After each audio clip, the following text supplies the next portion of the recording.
सूरज छोटे लोग इतना बड़ा बात हम नहीं कर सकते हैं। हाँ, अरे हम लोग 5 बजे एक साथ बैठेंगे तो इस दिशा में भी विचार किया जा सकता है। चलिए, ऐसा करने का मतलब हम लोग रणनीति के तहत 10 आदमी 5 आदमी जो हैं बैठेंगे, विचार करेंगे। अकेले हम करने वाले कौन हैं? लेकिन ये निश्चित है कि 30 के बाद कोई न कोई रणनीति हम लोग बनाएंगे। 30 जी से इस तरह की राजनीति कोई बात नहीं है। महागठबंधन को हम लोग बृहत बना करके चलना चाहते हैं, जिसमें कम्युनिस्ट को भी और फिर पप्पू यादव को भी साथ रख कर हम लोग आगे बढ़ेंगे। हम मजबूत होंगे। अब यदि भाजपा सरकार में है, बहुत तरह की रणनीति उनके साथ है। उस रणनीति को अगर तोड़ना होगा तो हमको अन्य लोगों को लेकर के चलना होगा, तभी हम लोग तोड़ पाएंगे, नहीं तो नहीं ले पाएंगे। और यदि हमारे राजद के भाइयों को इस बात का गुमान है कि बहुत हमारा ग्राउंड है, तो लोजपा और समूचा मुसलमान वोट और समूचे राजद का वोट 2010 में मिला था, तो भी वो 22 सीट सिमट गए थे। अगर इस तरह का पैतरेबाजी रही नहीं तो हम तो भाई शुभ मनाते हैं उनके लिए, लेकिन अशुभ हो जाएगा। उतना सीट 22 लावेंगे कि नहीं लावेंगे, ये भी शंका की बात है। एक योजना ITI का था जो मेरे गांव में था, उसका उद्घाटन 18 अक्टूबर को 2018 को नीतीश कुमार वहाँ किए थे। अब हमारे यहाँ 20 करोड़ की लागत से शेड्यूल कास्ट बच्चा का आवासीय विद्यालय 31 मार्च तक बन के तैयार हो रहा है। और हम चाहते थे कि गांव में या अगल बगल कुछ और ले जाएं, स्कीम फायदा हो। इसलिए कल नीतीश कुमार जी के समर्थन में गए थे।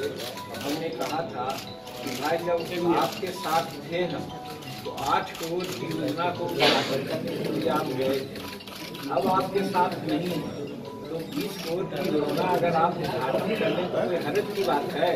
धन्यवाद देते हैं हमारे इस बजट पर उन्होंने स्पष्ट कहा कि आवाज नहीं आ रहा है, बहुत हल्ला कर रहा है लोग। एक डेग भी चलने को अब हम तैयार नहीं है।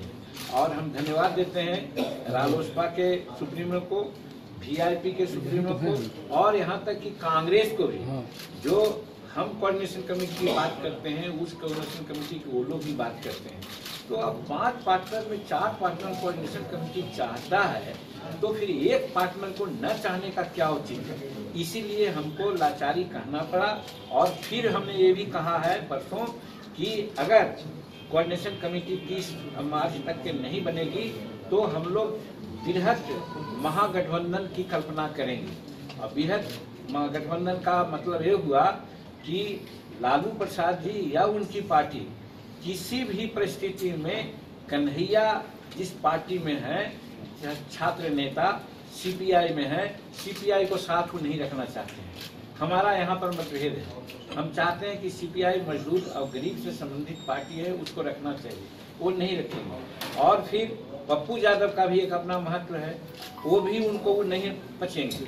लेकिन हम चाहते हैं तो वैसी परिस्थिति में हम 4 कांग्रेस के साथ रहेंगे तो 2 वो लोग भी हो जाएंगे, 6 हो जाएंगे। और हमारा प्रयास चल रहा है, जाएंगे दिल्ली, एक कोरोना का मामला खत्म हो जाएगा तो हम बहन मायावती से भी बात करेंगे। और यहाँ माले और मार्क्सिस्ट पार्टी वाले और लोग हैं, उन लोगों से भी बात करेंगे और बृहत महागठबंधन की बात करेंगे। भाई हमारे यहाँ तो ये उठापटक चल रहा है, आप जब पूछते हैं तो हम तो पॉलिटिशियन नहीं है, इसलिए सच्ची बात आपको हम बता देते हैं। यही बात है। अब इसी को लेकर के लोग कोई कहा कि आग लगा रहा है कि आप जदयू में जा रहे हैं का, तो जदयू में जाने का मामला है कि महागठबंधन को मजबूत कर करके भाजपा नीति सरकार को हम लोगों को खत्म करना है, इसका प्रयास हम लोग कर रहे हैं, न कि जदयू में जा रहे हैं। रही बात वो मुख्यमंत्री है, हमारी गलती है या किसी की गलती है, हम उदाहरण देना चाहते हैं। ठीक, हमारे दानी जी ने कहा कि केजरीवाल साहब चुनाव जीते, अमित शाह जी और हमारे नरेंद्र भाई मोदी जी क्या क्या नहीं जाके उनके खिलाफ बोले, और जब वो जीत गए तो गए कि विकास का काम करना है, इसमें हमको मदद कीजिए। तो आज जब हम लोग हैं, विरोध में भी हैं, क्षेत्र की बहुत सी समस्या है, माइनर इरिगेशन की समस्या है, बृहत इरिगेशन की समस्या है, रोड की समस्या है, और फिर हमारे गया जिला की भी समस्या है। जब मुख्यमंत्री तो वही न है, इसीलिए हमने गलती की है कि विगत 2-3 वर्षों से उनसे मुलाकात नहीं किया था।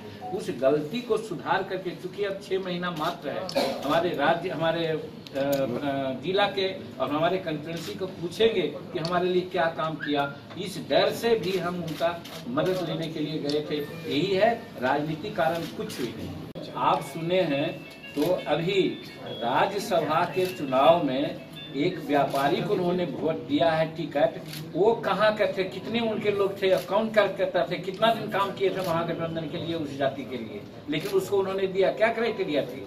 और जहाँ तक जीतन मांझी का बेटा का देने की बात है, भूल जाते हैं, तेजस्वी जी को ना मालूम है, ये मालूम है लालू जी को, कि व्यग्र हो गए थे जब अररिया का उपचुनाव था और जहानाबाद का उपचुनाव था, तो व्यग्र हो गए थे।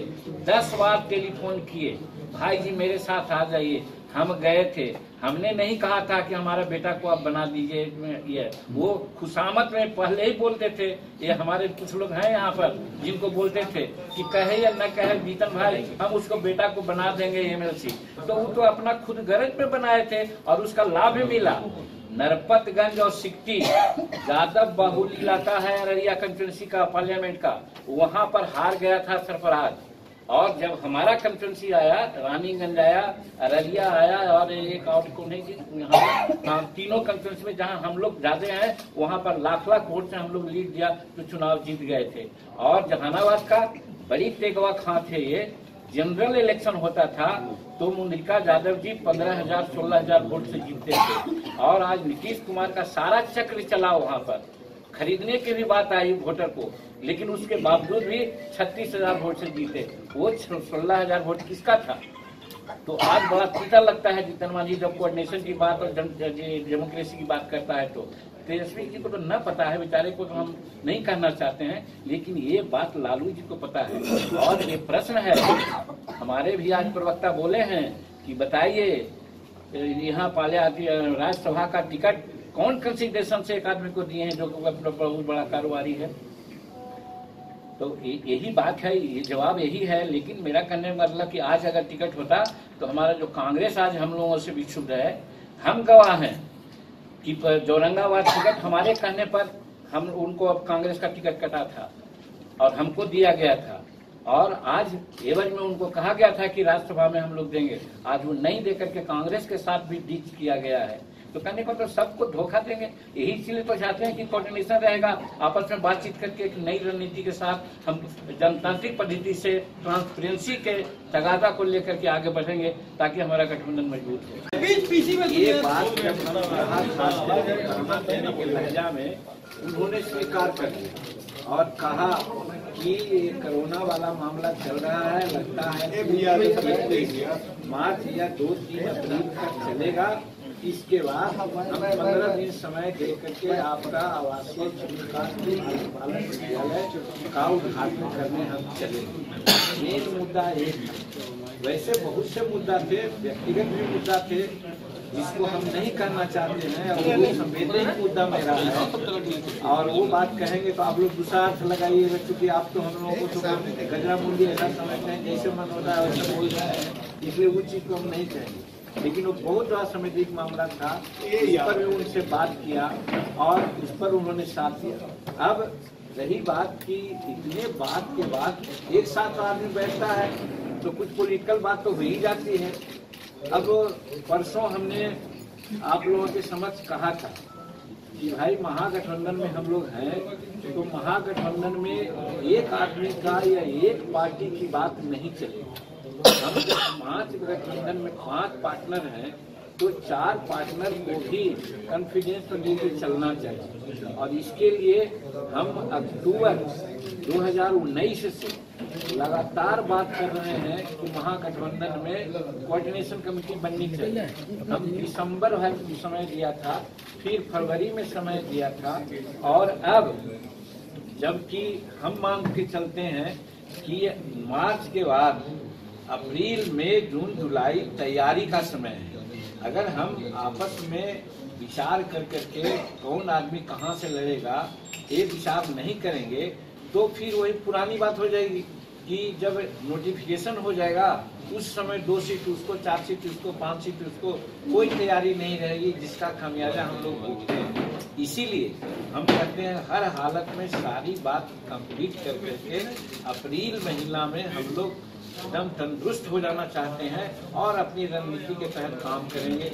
अगर अब जब 30 मार्च तक अगर कोऑर्डिनेशन कमेटी की बात चलेगी तो कम से कम जीतन मांझी मानने को तैयार नहीं है।